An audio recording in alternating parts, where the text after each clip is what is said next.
আসসালামু আলাইকুম। Electrical review Bangla চ্যানেলের পক্ষ থেকে সবাইকে উষ্ণ শুভেচ্ছা ও ভালোবাসা জানাচ্ছি।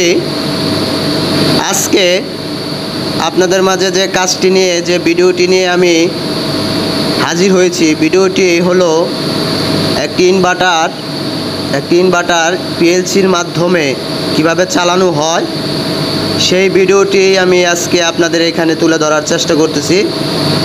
যাই হোক, আপনারা যারা ইনভার্টারের ডায়াগ্রাম বুঝেন, ইনভার্টার কন্ট্রোলিংয়ের ডায়াগ্রাম বুঝেন যারা, তারা হয়তো বা এই ভিডিওটি সম্পর্কে কিছু বুঝতে পারবেন।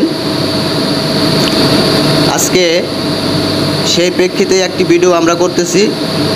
তো আমরা দেখেন এখানে কিছু তার আমরা এখানে লাগাইতেছি, কিছু তার, এবং কিসের তারগুলো লাগাইতেছি সেটি আমি আপনাদেরকে বলার চেষ্টা করব। তো যাই হোক, এটা ডায়াগ্রাম দেখে লাগানো হয়। তো inverter ABB inverter ABB inverter 880, এটার পিডিএফ ফাইল দেখে আপনারা অনেকে হয়তো বা বুঝবেন। এই যে আমরা এখন যে কেবলটি লাগাইতেছি, এই যে দেখেন, এটি হলো রেফারেন্স ভোল্টেজ। এটি রেফারেন্স ভোল্টেজের তার লাগানো হচ্ছে পিএলসি থেকে যে রেফারেন্স ভোল্টেজটি এখানে আসবে, সেই রেফারেন্স ভোল্টেজটি তার আমি এখানে লাগাইতেছি। দেখেন, এটি যারা ডায়াগ্রাম বুঝেন হয়তো তারা বুঝবেন। এই যে রেফারেন্স ভোল্টেজ, এই দুটি হলো রেফারেন্স ভোল্টেজের কেবল আমরা লাগাইতেছি।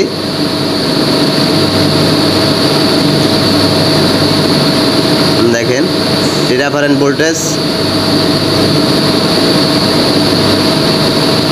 আমরা এখানে যে পিএলসিটি, এই পিএলসিটি আমি আপনাদেরকে দেখানোর চেষ্টা করব। এখন এখানে আরেকটি তার আছে যেখানে 24 ভোল্ট আমরা ব্যবহার করতেছি। এটি হলো সুইচিংয়ের জন্য আমরা যে কেবলটি ব্যবহার করতেছি, সেটিও আমি আপনাদেরকে দেখানোর চেষ্টা করব। তো আমরা এখন পিএলসির মাধ্যমে এটি চালাবো। আমরা পিএলসিতে পাওয়ার দিতেছি। এখন দেখেন, পিএলসিতে পাওয়ার দেওয়ার চেষ্টা করতেছি। এটি হলো রিং মেশিন, মার্জুলি রিং মেশিন। যারা স্পিনিংয়ে চাকরি করেন তারা হয়তো বা এটি সম্পর্কে অবগত আছেন। তো যাই হোক, আমরা এখন পিএলসিতে পাওয়ার দেওয়ার চেষ্টা করতেছি। আর ওই পিএলসির অপোজিটে যে অনেকগুলো তার একটার সাথে আরেকটা লাগানো আছে, এটি আমরা ডায়াগ্রাম অনুযায়ী এটি আমরা সার্কিটটি কমপ্লিট করে রেখেছি। তো এটির জন্য ভিডিও অনেক লম্বা হয়ে যাবে। ওই কাজের জন্য আমি আরেকটি ভিডিও আপনাদেরকে দেব। তো মেশিনে কিভাবে মেশিনটি চালানো হয়, এখানে দেখেন যে আমরা মেশিনের কিন্তু একটা নর্মাল পজিশন থাকে সব সময়, ইমার্জেন্সি আছে, নর্মাল পজিশন আছে। তো এখানে আবার সাকশন মোটর আছে। তো এইগুলা চালু হওয়ার পরে আমাদের কিন্তু মেন মোটরটি চলবে। এটার প্রোগ্রামটা এইভাবে করা। তো যাই হোক, আমরা এখন পিএলসির মাধ্যমে যে জিনিসগুলো সবসময় পায়া থাকবে, সেই জিনিসগুলো আমরা এখন এই যে দেখেন, আমরা এটি ইমার্জেন্সি সাকশন মোটর আমরা দুটো চালু করছি। এখন পিএলসি আমাদের অন আছে। এখন আমাদের ইনভার্টারটি চালানো হবে। তো ইনভার্টার চালানোর ক্ষেত্রে আমাদের কি করা লাগবে? ইনভার্টার চালানোর ক্ষেত্রে এখানে আমাদের রেফারেন্স ভোল্টেজ তো আমাদের দেওয়াই আছে।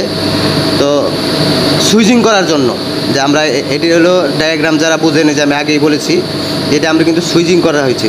যে সুইচিং করলেই আমাদের চালু হবে। দেখেন, এই যে আমরা ইনভার্টারটি সুইচিং করছি। সুইচিং করলে এই যে ইনভার্টারটি এখন চলতেছে। আমি আপনাদেরকে দেখাবো ভিডিওর মাধ্যমে ইনভার্টারের যে হার্স, এম্পিয়ার উঠতেছে, আমি আরপিএম উঠতেছে, আমি এটি আপনাদেরকে দেখানোর চেষ্টা করতেছি। এই যে দেখেন, ইনভার্টারের এম্পিয়ার উঠতেছে, হার্স উঠতেছে, আরপিএম উঠতেছে। যাই হোক, ভিডিওর মাধ্যমে এত কিছু বলা সম্ভব নয়। যারা কাজ জানেন অল্পতেই হয়তো বা তারা বুঝতে পারবেন এই বিষয়গুলো। ইলেকট্রিক্যাল রিভিউ বাংলা চ্যানেলে যদি আপনারা নতুন হয়ে থাকেন, তাহলে অবশ্যই আমার এই চ্যানেলটি আপনারা সাবস্ক্রাইব করে রাখবেন। আমার এই চ্যানেলের মাধ্যমে আপনারা ইলেকট্রিক্যাল, ইলেকট্রনিক্স এবং অল টেকনিক্যাল